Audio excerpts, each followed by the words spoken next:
kick off, Chris. Fantastic. I think we'll kick off. So I know that you've just given a very brief overview there. We're over the moon to have you, Michael, join us. My wife would definitely be here, but she's in bed. It's nearly 3 a.m. here in the UK, so she will watch the recording.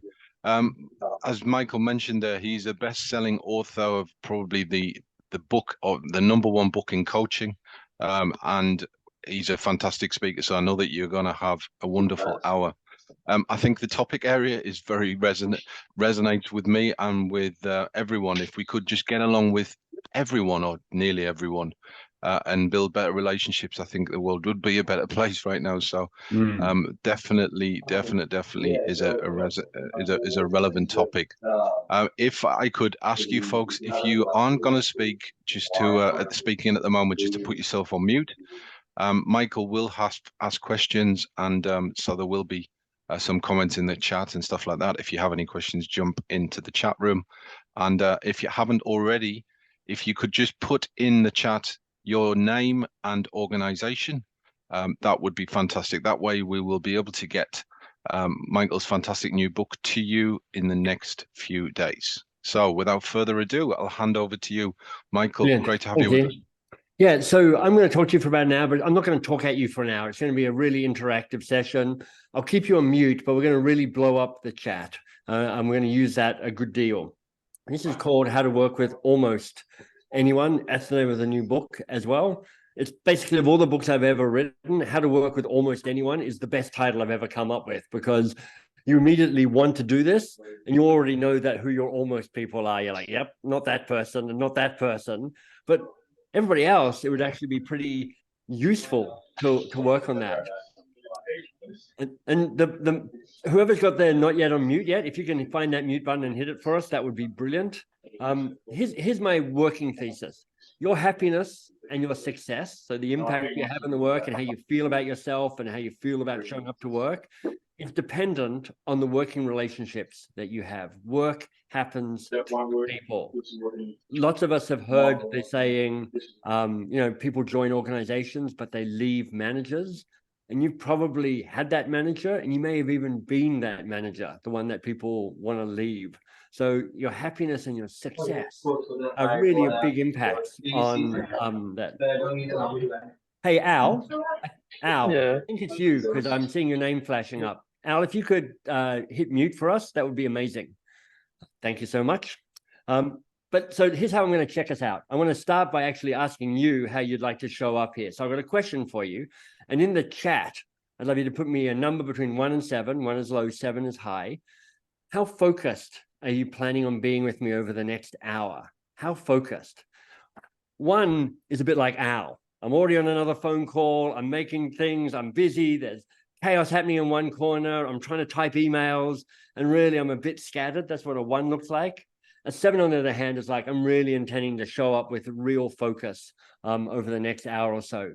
Because, we've all been doing this long enough that we're kind of, we know how easy it is to get distracted when it's just you and a screen. There's all that stuff around you that's kind of calling for your attention. It's actually pretty hard to give somebody an hour's worth of attention. So setting an intention really can help. So how focused do you plan to be over the next hour? Lots of 7s coming through, but I'm not trying to bully you into a 7. You get to choose what number feels right for you. But my request is this: whatever number you're choosing for yourself, whether it's a 7 or a 4 or a 6.5, make one adjustment to your environment to help you hit the number that is good for you. I know for me, it's moving my phones out of reach. And my phones are over on the table out there, so I can't check them, because those phones, man, it's me versus a bazillion engineers in Silicon Valley, and I always lose to that. So moving my phones out of reach, putting headphones on, shutting down screens, whatever it is for you, make one adjustment to your working space so that you can actually hit the number that you want to hit. 7s, 6s, 4s, whatever they are for you. And I've got a second question for you here. A second question. Same principle in terms of 1 to 7. How much risk do you want to take with me over the next hour? How much risk? And I know that's a bit of a weird question. You don't get that normally on a webinar, but this isn't me just lecturing you on relationships and psychological safety. It's you holding up a mirror and think to yourself, well, how am I showing up and what relationships do I want to build? And whenever you're doing a little self-examination, when you're doing a little self-work, there's a degree of risk, particularly when you're doing it in the company of a bunch of your colleagues and peers. So how much risk do you want to take? One is like no risk whatsoever. Like I'm hoping to think nothing new, try nothing new, feel nothing new. I'm hoping this whole thing flows over me and leaves me completely unaffected. 7, on the other hand, you probably have poor personal boundaries. You know, you're like, I'm going to share the story of the traumatic incident from my childhood. When we do the naked thing, you're the first to be getting your clothes off. That's kind of what a 7 might look like. So in the chat, let me know what number is showing up for you there. How much risk do you want to take? And again, I'm not trying to push you one way or the other. I just want you to make a choice as to how you'd like to show up. I'm seeing some 6s, guys leading the way with the 6. Lisa's coming in with a 7. That's great. Jeet is a 5. Brilliant. P Mills is a 5 as well. All good. Whatever number feels real and true for you. But you can see I'm inviting you to actually figure out how you'd like to show up on this webinar rather than just, as we so often do, just kind of lock into passive receipt mode. It's like, okay, come on, do me, come and do me. And I'm like, no, let's make this an interactive thing. Let's make it useful for you, practical for you. And let's make sure that you're showing up exactly the way that you want to show up. Now, you heard me say that our happiness and our success are driven, really significantly influenced by our working relationships. I mean, that's my hypothesis. And I want to make sure that it actually feels true and real for you. So I want to test it with you. So here's what I'd like to do. I'd like you to ask you to think about a really frustrating working relationship. Could be one that's live for you at the moment. It could be one that's in the near past, but one that really made you kind of grit your teeth, made that little vein go in the side of your forehead, made you angry and sad and whatever else. And I want you to get really clear about why it was frustrating and irritating for you. You know, what was said and what was done by them, what was not said and not done by them, but also what was said and done and not said and done by you as well. I mean, how did that play out? So you're really taking yourself back to that moment. And then here's what I'm going to invite you to share in the chat, if you're willing. What was the impact of that working relationship on you, that frustrating working relationship? How did it affect your work, your ambition, your sense of self, your sense of what's possible, your courage, your willingness to show up as the best version of you? How did that frustrating working relationship have an impact in terms of how you showed up at work and in the work that you did? And if you wouldn't mind, in the chat, I'd be really curious to hear some of the words that come up and see how they land for you.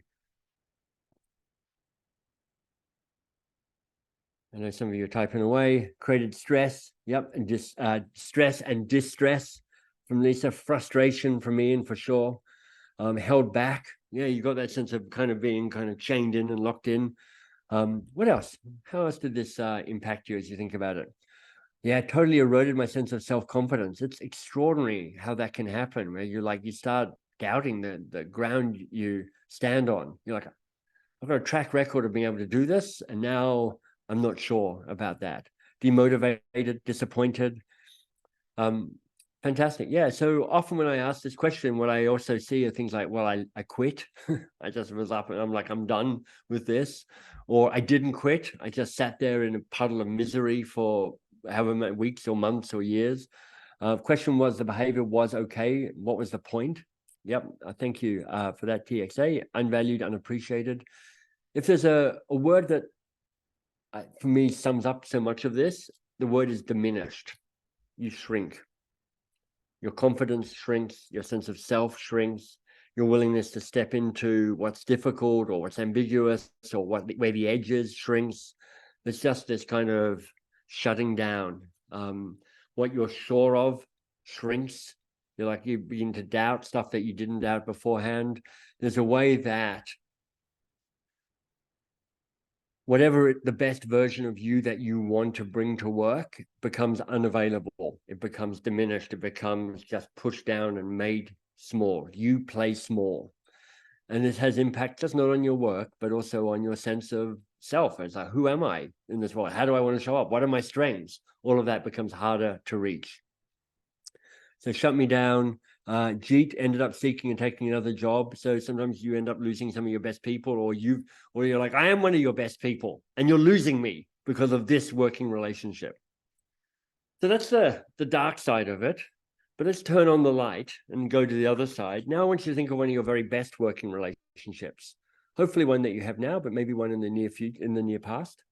And again, I want you to imagine, go to that person and relive it. What was said and what was done. How did you interact? How did you figure stuff out together? What kind of lit up? What was magical about it? Actually, how did that play out? Getting really clear on that. And again, I want to ask the same question, which is, so what was the impact on you? When you think of that great working relationship, your best working relationship of the last 3 years, go to that person, that moment, that context. What was the impact on you? Trust, on fire, autonomy, important strategic initiatives, empowered. So you can see you're already getting words that are like the opposite of diminishment. It's like empowered is expanded, bigger sense of self, a sense of figuring out what the next best version of you might be. You start thinking, I can do stuff that I didn't even realize I could do beforehand. I start doing work that I didn't realize I could do beforehand. So there's this direct correlation, not just to your own confidence and your own sense of self, but to actually the work that is getting done as well. The balance, love the balance of ideas, the excitement, being motivated, felt valued in making a difference, felt heard. And Ian, that's such a good word. So often the words that show up is I felt heard and I felt seen. And it turns out that both of those things aren't that common in our organizational life, actually being heard and being seen. And sometimes the very best of a relationship, it's not even we're doing stuff particularly, it's like they saw me and they heard me. And just that full-bodied recognition is a core quality to one of your best working relationships. So I hope you can see already the difference. Like there are, I pushed you to the ends of the bell curve because your relationships are on a bell curve. Most are somewhere in the middle, but you've got some at one end and some at the other end. But the difference in impact and happiness between really frustrating working relationships and really elevating working relationships is significant. And most of the time, when you think about your working relationships, you cross your fingers and you just hope for the best. I hope this one doesn't suck. I hope this one's okay. This is starting off well. Oh, it's not. Okay, so so how do you more actively shape your working relationships rather than just going, well, I hope the gods bless me on this one? Go, what can I do to give me a better chance of building the best possible relationship with these people? Now, I've got good news and bad news. I think this is mostly good news, but you can take it either way. This comes from a writer, a real expert on relationships, a guy called John Gottman, wrote a great book called The 7 Secrets of a Successful Marriage. He says, and his stuff is based on deep research, 70% of issues in relationships are perpetual, meaning they don't get to be fixed. Now, here's what I love about this. Here's why this excites me. First of all, I can stop trying to fix the 70%. That's so freeing. I think I've been married for 30 years or thereabouts, and there's some things with my wife. I'm like, it's quite clear that it doesn't matter what I want. This is never going to be different. It's always going to be the same. So with that 70%, we're like, how do we learn to live with that and figure a way of managing around it?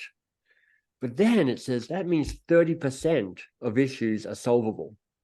30% of issues are fixable and changeable. So when we think about your working relationships, the good and the ugly and the ones in the middle, they can all be better. So part of this is, think of this. If you think of the 3 most frustrating working relationships you have at the moment, and you go, I could make them 30% better, that would move them from being unworkable to workable, unbearable to bearable, frustrating to being good enough. They're never going to be glorious. They're never going to be, unicorns burping up rainbows, but they can take them from being not that great to being much better. That is a big contribution to your sanity and the impact that you have in the work that you do. So the goal is to build the best possible relationship, BPR, the best possible relationship with your key working relationships, people on your team that you're leading, people on your team that you're part of and your boss, key clients, key vendors, basically any working relationship that has an impact on your success and your happiness. You're a candidate for a BPR, the best possible relationship. This is the kind of key idea. Just like every relationship has potential, how do you get as close to its potential as possible? And to define a BPR for you, a best possible relationship, there are 3 core attributes. The first is that it should be safe. Now, this is something that most of us have heard of. Amy Edmondson, who's an American professor at Harvard Business School, I think, she has been talking about psychological safety for 10 years, maybe longer. She's just got a brand new book out, by the way. And she really introduced this idea that the best teams, the most effective teams, are the ones that it's not about number of mistakes. It's about an ability to talk about the mistakes that get made and process the mistakes that get made in a way that doesn't feel shaming or excluding. It's kind of groundbreaking work. And now when you do any study around, well, how do I be a good manager, or how do I run a good team? Psychological safety is just a key part of it. If you want to kind of nerd out on this, Google have 2 research papers that you can Google and find, Project Oxygen and Project Aristotle. And they are one is about the qualities of the best teams, and one of them is about the qualities of the best manager. So Project Aristotle and Project Oxygen.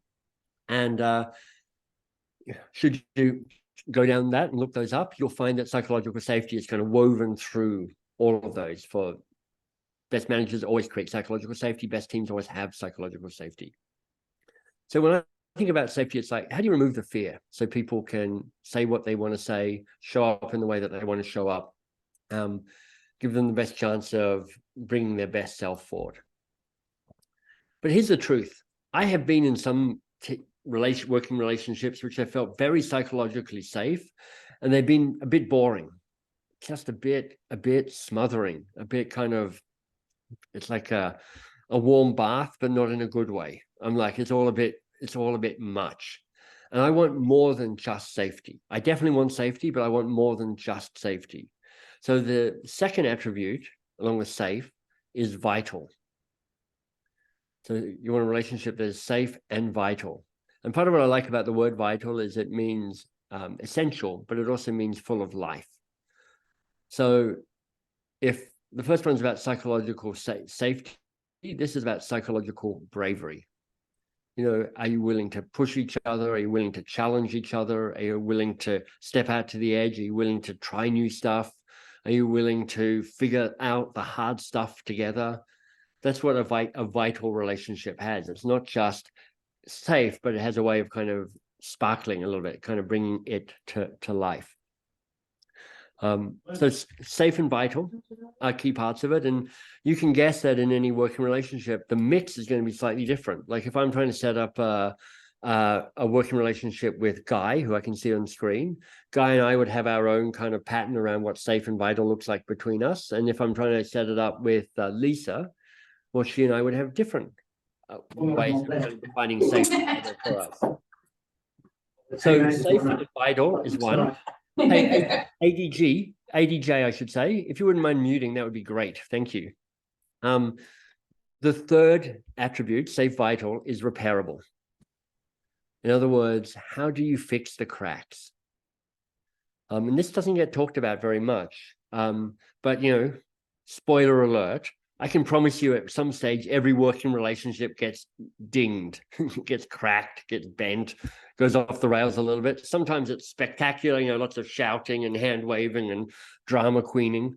But most often it's like a misunderstood statement, lack of breakfast, a promise that wasn't fully committed to, and something just gets kind of diminished around the relationship. A tear happens in the fabric.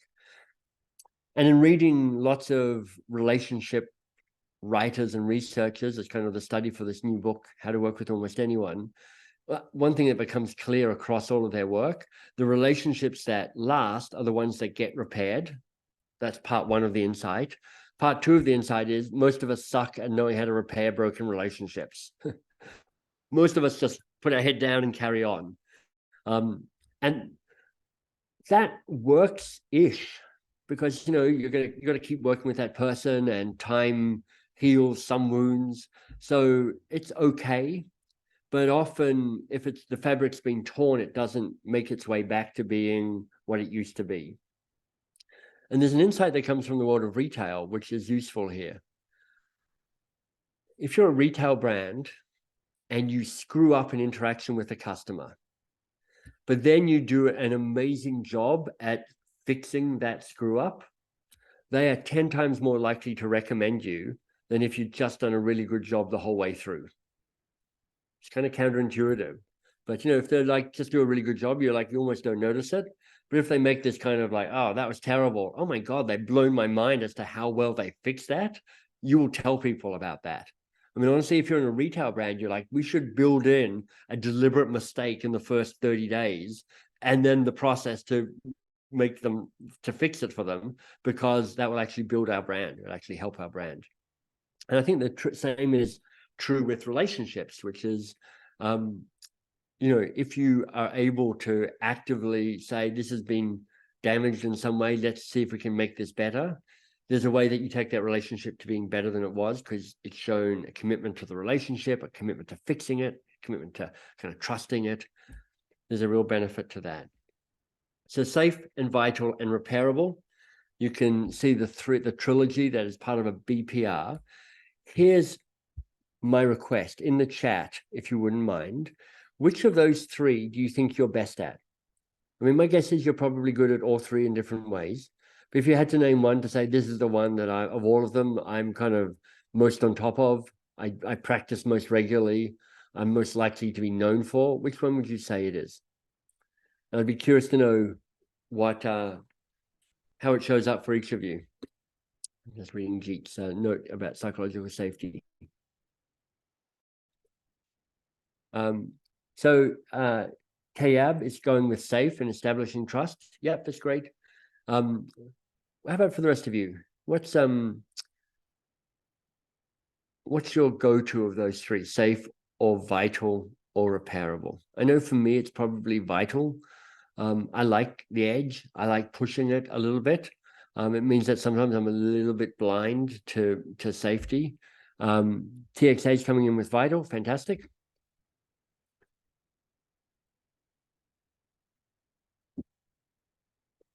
Safe for Ian, vital for Lisa. It's like going ding ding back and forth. Vital and safe, yeah, great. So far, it feels like it's the AFL Grand Final. It's like back and forth. It's really close. Nothing's changing. So what's interesting here, and this is true from all the groups that I've kind of taught this to, is that it's often a bit of an even split between safe and vital, but repairable is often third place. And I can see Ben and ADJ are coming in with repairable, which is great. But most of us are like one of the first two, and less so the repairability. And what's helpful about this is to understand that the thing that you're good at is the one that you have an unconscious bias towards, of going, this is what's most important. And actually, you want to be aware of all three of these elements, safe and vital and repairable, in terms of going, how am I trying to build this working relationship with somebody? So you might be going, okay, so, well, how do you do this? How do you actually build a best possible relationship? And if that's the key idea, if the key idea is like every working relationship can be better, every working relationship can be a best possible relationship, the key tactic is something called a keystone conversation. And this might be just the only idea you need to take away from this. A keystone conversation is, can we have a conversation about how we work together before we plunge into the what are we working on? Can we have a conversation about how we work together before we plunge into the conversation about what are we working on? And I know many of you will realize that the what we're working on always is loud and bright and shiny and critical and urgent and important. It always feels like the place to go to. You sit down with somebody and you're like, what problem are we solving? What are we trying to crack here? Even the coaching habit, the coaching book that Ian referenced, the opening question for that is basically, what's the real challenge here for you? It's about the work. It's about how do we get into the work. And if you can pull back and say, hey, Ian, before we start getting into this, how should we work best together to get this done and get this sorted? I mean, I was just talking to my sister-in-law today about it. She's co-creating a presentation in the place that she works. And she's just spent 3 weeks going back and forth about the presentation. And I was like, and how are you doing with the other person? And she's like, oh my God, it's driving us nuts. We haven't even talked about it. I'm like, exactly. You're like, build the working relationship so that you more effectively do the work in a way that plays to your collective strengths, avoids your collective weaknesses, avoids winding each other up, gives yourself the best chance to have a relationship that's safe, vital, and repairable while you get the work done. Now, it's called a keystone conversation because, of course, the metaphor, there's the picture of the arch and there's the keystone in the middle. And you know how keystone works. The arches bend towards each other and the keystone makes the connection and creates stability and strength. And the longer it's there, often the more firm it becomes. But what I loved to and discovered was, and this is my best drawing of a wolf, which is why I'm a facilitator and not an artist, because my wolf kind of looks like it's got Botox, but no matter. In the Yellowstone National Park, they talk about something called a keystone species in biology in general. And the best story is from Yellowstone National Park, where Americans had hunted wolves to extinction, but then reintroduced them into the Yellowstone National Park. And immediately that environment became healthier. Prior to the wolves being reintroduced, elk were eating everything and kind of trashing the place. But when the wolves came back, they ate some of the elk, they scared a lot of the elk away, more trees grew back, more birds came, the river changed shape, more fish, beavers, more birds. The whole system became more diverse and more resilient and more robust and more alive. So whether you like the buildings or whether you like the ecosystem, a keystone helps a system bear stress and stay healthy and grow stronger. And of course, that's what you want for your relationships. You want them better able to bear stress, you want them to stay healthy, and you want your working relationships to continue to grow stronger. So I want to tell you the structure of what the keystone conversation is. But before I do that, let me check in with you. We're about halfway through. What's been most useful or most helpful for you so far? Out of all the stuff that I've shared with you, what feels like it's struck a chord or has felt helpful for you? In the chat, if you wouldn't mind, tell me what's working.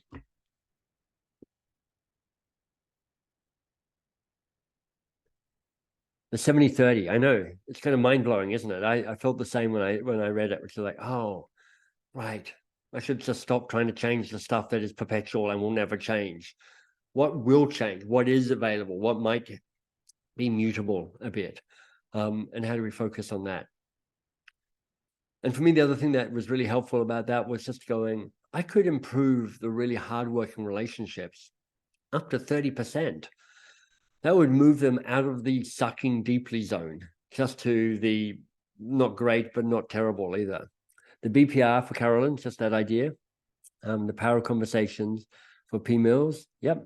Approaching working relationship by talking about how to work together. That's the key idea. You know, I'm going to show you some of the ways you can have that conversation, but you've already got the big idea, which is if you just sit down with somebody and go, hey, let's talk about how we should work together before we crack on to the work. Or, hey, we've been working together for a while before we crack on any further. How's this going for you? How are we working together? Anything we need to change, stop or start or continue to actually make that work even better? That's it. That's the big idea. I've got some other stuff I want to share with you, but if that's all you need, you could even go now. Karen's liking the cards. Yeah, you know, my theory was that nobody was showing up here going above and beyond everything. I hope Michael has PowerPoint. So I'm like, I try not to use PowerPoint if I can get away with it. So I think the Keystone Conversation has 5 questions that you can ask and answer. And I'm going to share those with you, but I'm going to share with them towards the end of the towards the end of the webinar. But before I get into it, I want you to bring to mind a person that you think you might want to build a BPR with, might even have a Keystone Conversation with. So I'm curious to know who your person might be. because I want this to feel real, not just some sort of theory. I'm like, pick a person. I always think you go to one or two different places. You either pick somebody who's already close, who's going to be most open and feels safe, and they're up for it. Or sometimes you pick a person where you're like, this working relationship can't get any worse, so I may as well give it a shot with this person because I've literally got nothing to lose with them. It's already kind of really hard. So maybe that's a place where you can try and fail, and it won't make it that much of a difference. But it can be a direct report, or a boss, or a client, or a teammate, or a collaborator, or a vendor, or just another human being. But I want you to have that person in mind as to how you think about this. So I'm going to give you the headlines of the 5 questions, and then towards the end, I'll give you the actual questions, the full questions. There's the amplify question. There's the steady question, the good date and the bad date questions, and then the repair questions. And if you like, I've got these printed out for you at bestpossiblerelationship.com. So if you're keen to go, actually a printout would be helpful. You can get those for free there. You can also see a video of me running a Keystone conversation there. So the 3 stages of a BPR with a Keystone conversation is you prepare. So you know what the 5 questions are, and you know what your answers might be to them. You've had some thinking about that. You have the Keystone conversation, and in the book, there's a lot of very specific scripts about how you invite somebody and how you start it and how you kind of carry on in the middle. And then you do maintenance, because unfortunately, having the Keystone conversation is a brilliant start, but not enough. You need to keep checking in and kind of looking after it and pruning or oiling or tidying up, whatever metaphor you like. And we're going to do a little bit of work around the preparation. I'm going to help you generate some answers for one of the key questions. And we're actually going to pick the first question, the amplify question. And the amplify question is, what's your best? What's your best? It's not what are you good at? It's not what are your values? It's not what are your strengths? It's what's your best. And what I'm really asking is, when do you shine and when do you flow? When do you shine and when do you flow? Some of you might know the heard of Mihai, I think you pronounce it Mihaly Csikszentmihalyi. He's a Czech psychologist who created this idea of the flow state.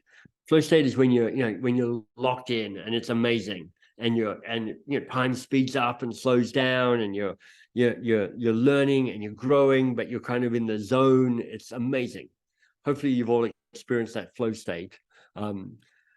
And then shining is more of a kind of external thing, which is like, so when do your eyes light up?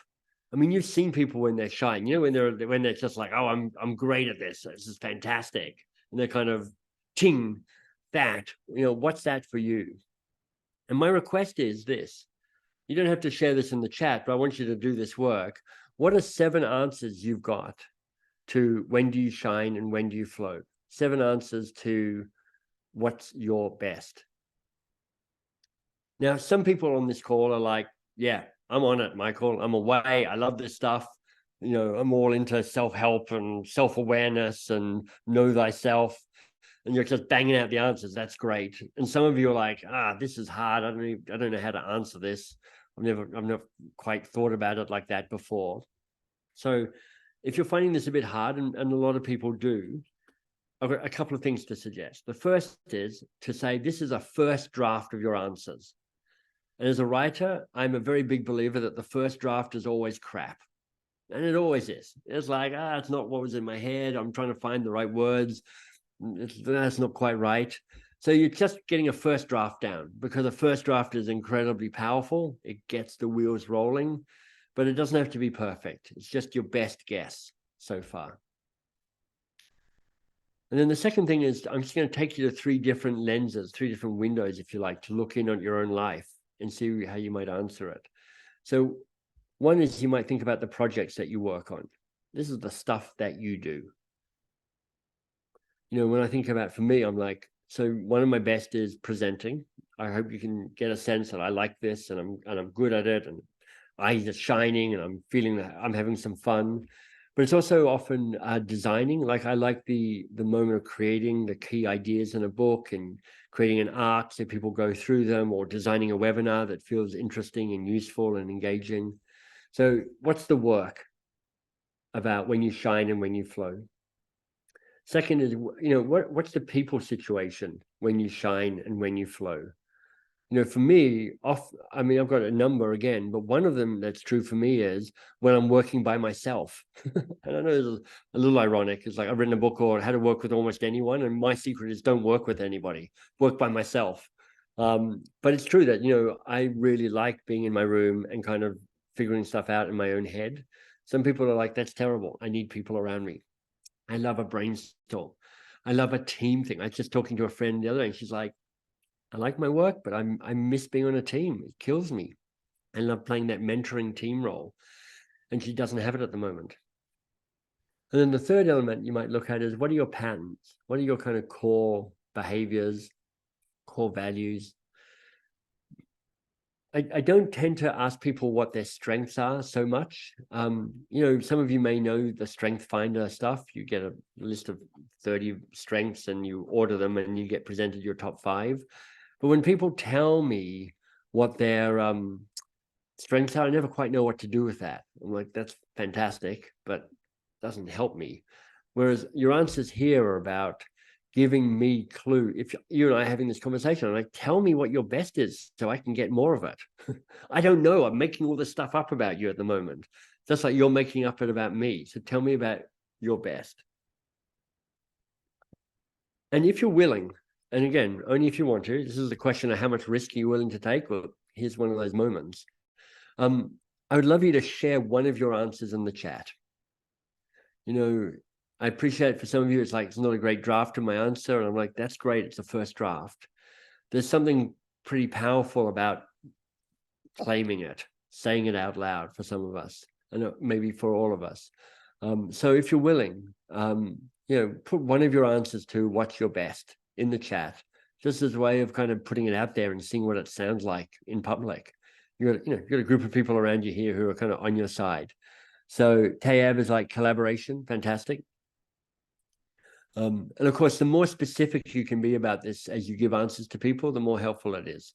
Like I love collaboration, but actually it's like I like collaborating with one other person and we're co-creating and there's really good back and forth, and they can cope with me coming up with a lot of crappy ideas, and I can cope with them shooting down a lot of my crappy ideas. There's a really specific pattern to what collaboration with me looks like when I'm at my best. So guys like meeting new people. So this is great. If I was working with Guy, I was like, so Guy, if you were talking to my wife, she doesn't actually like meeting new people. She goes, look, I've got a very small A list and I don't have a B list. So I'm not that interested in meeting new people. I'm just happy with what I got. Whereas I'm much more interested in getting out and mingling with people. Having that conversation allows us to figure each other out, because we just make it all up about that other person. We're like, oh yeah, I see you. I know your type. I've looked at you for 15 seconds. I'm pretty sure I understand all of the psychological workings behind you. I should be fine. So that's great. If you're willing to keep putting, so being a sounding board to check in for Ian, that's helpful, Ian. Designing brand new products and services. Yep, that's fantastic. I love logistics and problem solving. See, TXA, I'd be hiring you immediately. I'm like, I hate logistics. I hate logistics. It's like the most tedious thing in the entire universe, as far as I'm concerned. So if we were having this conversation, I was like, you and I are going to get on really well, because you will have no danger from me about meddling in logistics at all. This is going to be yours to play at. So this is great. I really appreciate you putting stuff down in the chat around here. It's really helpful to see. Now, I want to give you, so there's further you can go with this. It's actually all 5 questions in the How to Work with Almost Anyone book. They each have 3 exercises connected to them to help you kind of pick and refine and deepen your answers to that. It's kind of this kind of self-awareness built into working through the book. And I want to give you one of those additional exercises for this first question, the amplify question, what's your best? And it might be a helpful distinction for you. And it's the difference between what are you good at and what are you fulfilled by? Because as soon as I put it like that, you get the difference, but it really collapses very often. You know, because I'm seeing a bunch of you on screen, you know, because you've been doing this work long enough, you're actually good at a whole bunch of stuff that you never, ever, ever need to do ever again in your life. You're like, yeah, I can do it, but, you know, I'm over it. I'm done with that. But what happens with other people when they're good at something, you assume that you should give the work to them. You assume they should be doing it. So it's really helpful and a nuance and a really powerful thing to communicate to somebody else about what are you good at versus what are you fulfilled by. And the exercise, if you want to do it, I'll give this to you as homework, is the difference between good at, sorry, I'll start it again. The exercise is to actually map out how you spend your time on a 2x2 matrix like this. So some of you will be familiar with this, but if you're not, you've got good at along the bottom, plus and minus, and you've got fulfilled by on the vertical axis, plus and minus. So as you think of like the 10 main things you do at work, and you start mapping them in different places, hopefully you have a whole lot up here in the plus plus. I am both fulfilled by this and good at it. If that's true, you have a really good fit between your role and who you are at this moment. You're like, man, I crush this, and you know what? I feel happy as I'm doing it. I'm hoping you have nothing in this box, the box of I'm not good at it and I'm not fulfilled by it, because that's the worst of all combinations. Not only does it suck you dry, you suck at it at the same time. You're like, why are you doing this? You need to stop it immediately. You need to find somebody else to do this. But then so often happens that the interesting boxes are the plus minus combinations. So let me just kind of break those down for you. One plus minus combination is I'm good at this, but I am not fulfilled by it. I know some of you are like, that would be really helpful to communicate. Like, don't give me this. I can coach around it. I can mentor around it. I can be a safety net around it. I can be an emergency around it. But just because I'm good at it, don't assume that this is the thing that should, be handed over to me. Or know that there's a price that gets paid if you give me this, which is like, this makes me unhappy that I do so much of this. That's a really helpful communication. And then down here, this is also interesting. I am fulfilled by it, but I'm not yet good at it. Because this is your learning edge. This is where you want to grow. You're like, I love this stuff, but I've got enough self-awareness to go, don't leave me unsupervised. Give me guardrails, give me coaching, give me training, be a mentor, do QA, quality assurance, and check up on me. Make sure that there's a way to ensure that I'm delivering at the quality that's needed whilst I build my skills, whilst I build my experience. But give it to me, because this is the work that I'm longing to do. And you can imagine if you're about to sit down with somebody and you're like, we need to work on this, we need to crack this problem together. You and I are going to be working on this one-off project, or you and I on a team, and we're going to be working for the next foreseeable, number of years together. If you're like, this is where they want to learn and grow. Oh, this is where they've kind of tapped out and they're good at it, but they don't want to do it. So we've got to find another solution to that. And you want to, how good is it for that they know the same to be true about you? So I promised I'd tell you the 5 questions, and then we'll open it up for 5 minutes of questions or so. So let me take you through the 5 different questions. Again, most powerful if you both ask and answer these questions. The first one, the amplify question, which is what's your best? In other words, when do you shine and when do you flow? The second question is the steady question. And it's really about the kind of the logistics and the mechanics of how you work. And the question is, what are your practices and preferences?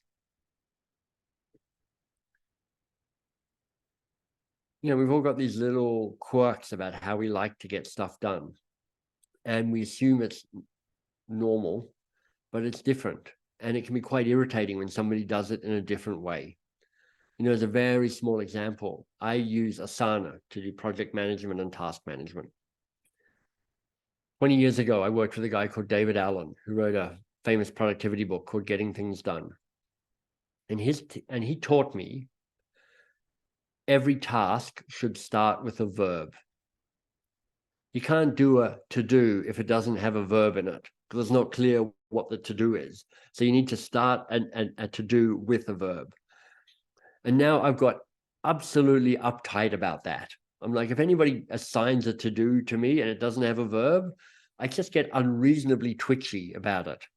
So when I work with my assistant, Claudine, and we're setting stuff up, she knows that if she's assigning something for me to do, it's like, it needs a doing word right at the start, so I know what actually needs to be done.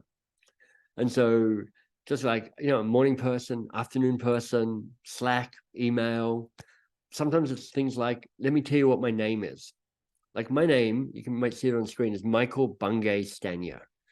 Now, when I got married, my wife and I combined surnames. So my surname is actually Bungay Stanier, but there's no hyphen. So there's an invisible hyphen.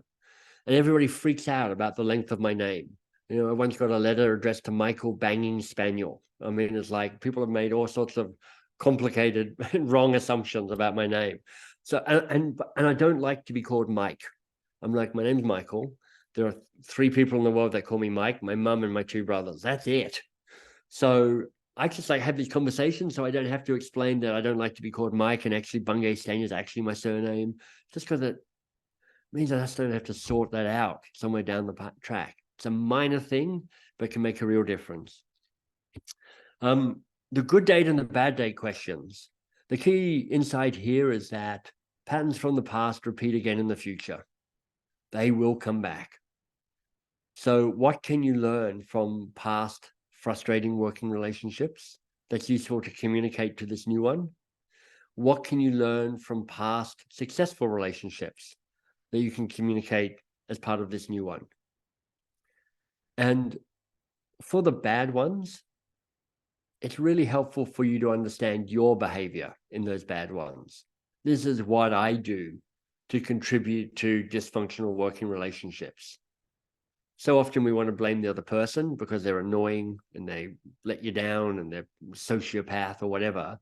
But the most interesting thing is to say, this is my role in dysfunctional relationships. And for the good ones, it's like really helpful to say, this is the other person's role in the really good relationships. It's an interesting and different weighting of where responsibility lies. So that's the bad and the bad day, good day questions. What can I learn from past successful relationships? What can I learn from past frustrating relationships? And then the final question is the repair question. How will we fix it when things go wrong?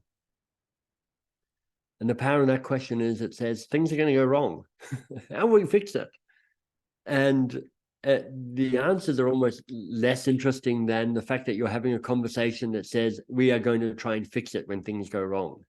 It actually gives you permission to keep talking about the relationship and acknowledging it when things are a little bit off the track.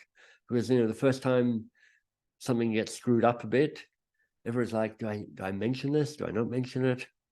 And now you're actually being able to have that, hey, it's going wrong. This is how we said we'd fix it. So let's fix it.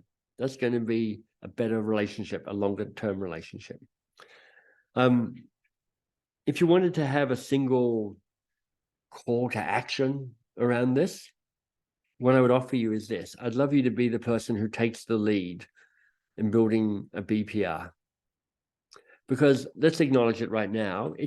This is a bit unusual, maybe a bit weird, maybe a bit awkward. I think that's true as to what this experience is like, because most of us don't have much experience of this. We haven't been part of a conversation like this. So there's one part of you going, yeah, it's all very well for you, Michael, wherever you are, but you don't understand the people I'm working with. This is going to be hard. I'm like, it's unusual. But most people are really open to the invitation. Hey, can we have a conversation about how we can work better so we can get the work done better? There's not many people who are like, I really don't want to work well with you. I'm really trying to work badly with you. So people are surprisingly open to that, including bosses. Lots of, not every bosses. That's why it's how to work with almost anyone. But lots of bosses, when you come to them and go, I'd love to have a conversation about how we can work well together, you signal to your boss a degree of maturity and seniority and ambition that's actually helpful for them to understand. So somebody once said, Nobody likes to be the first person to say hello, but everybody loves to be greeted. And it feels like for a BPR and a Keystone conversation, you could be the person who says hello. We've got 5 minutes. That's what I wanted to teach you. So we've got enough time for questions if you'd like them. You could throw a question in the chat if that's helpful, or you could just stick up, turn your camera on, stick your hand up, and then we can unmute you and you can ask me live if you'd prefer to do that. Anybody like to jump in? Or have I explained every single nuance of working relationships in such a powerful way that you're like, it's just nothing to say, Michael. You're a legend.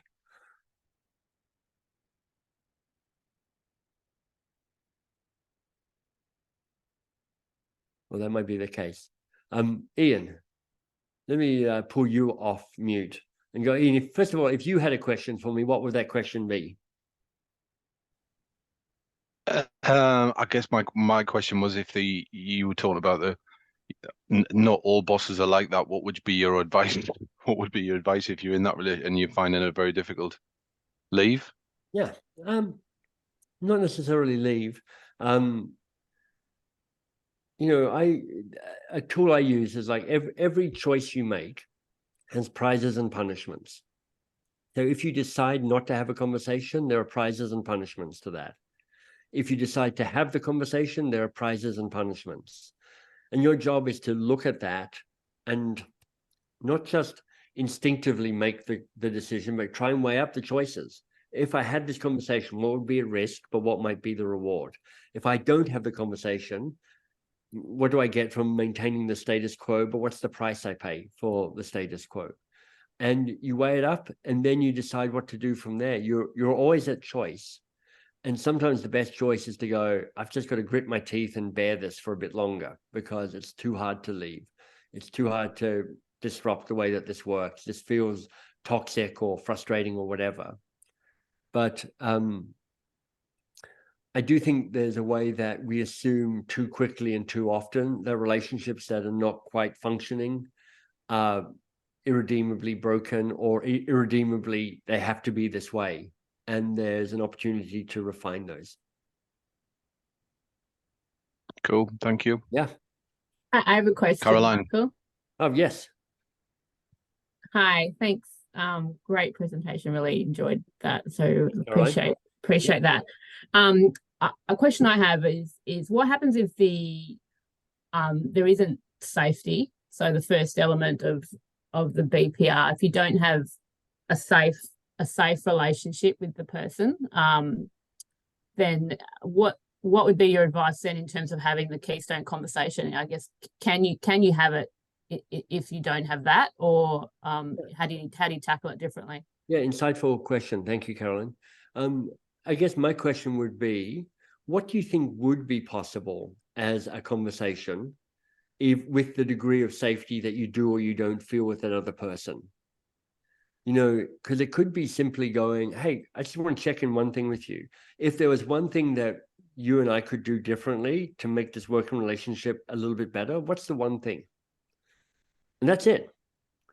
And it becomes purely an exchange like that. You don't have to bare your soul. You don't have to talk about traumatic past childhood incidents. You don't have to talk about bad and good relationships. You're like, I just want to check in with you and go, what's the one thing that I might do?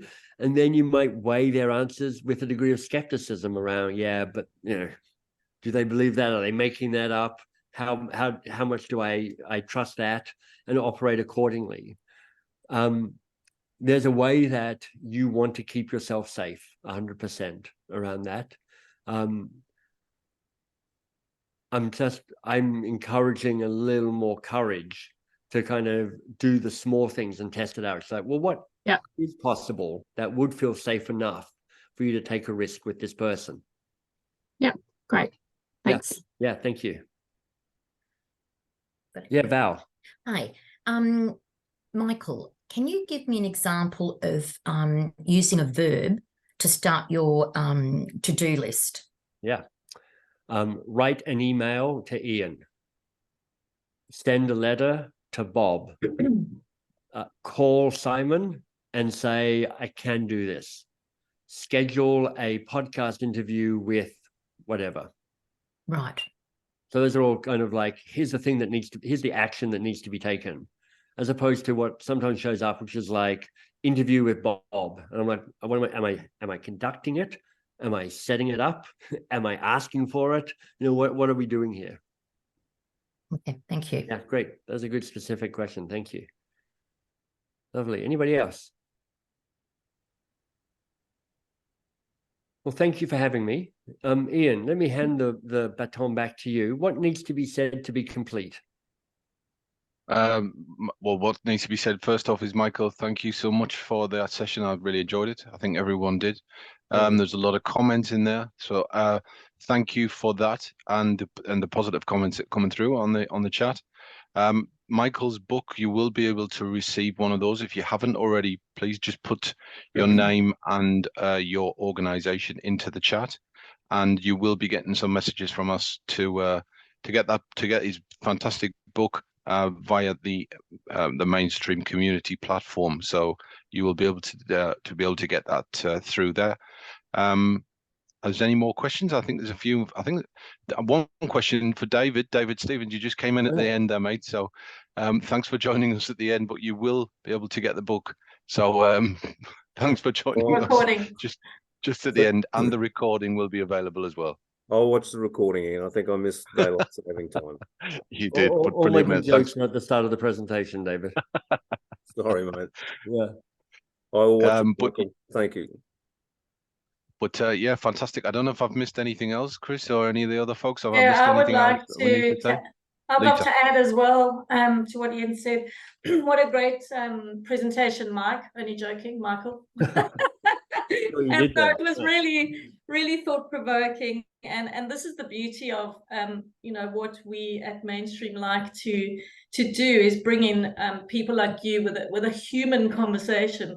So often at our conferences or conferences that have been out there, it's technical, and a lot of you people on this call are very strong technically. The degrees come through engineering, and it's the soft stuff that makes that all work. So Michael, you really develop people's thinking, and that brings me great joy that we bring in connection to this awesome spirited community.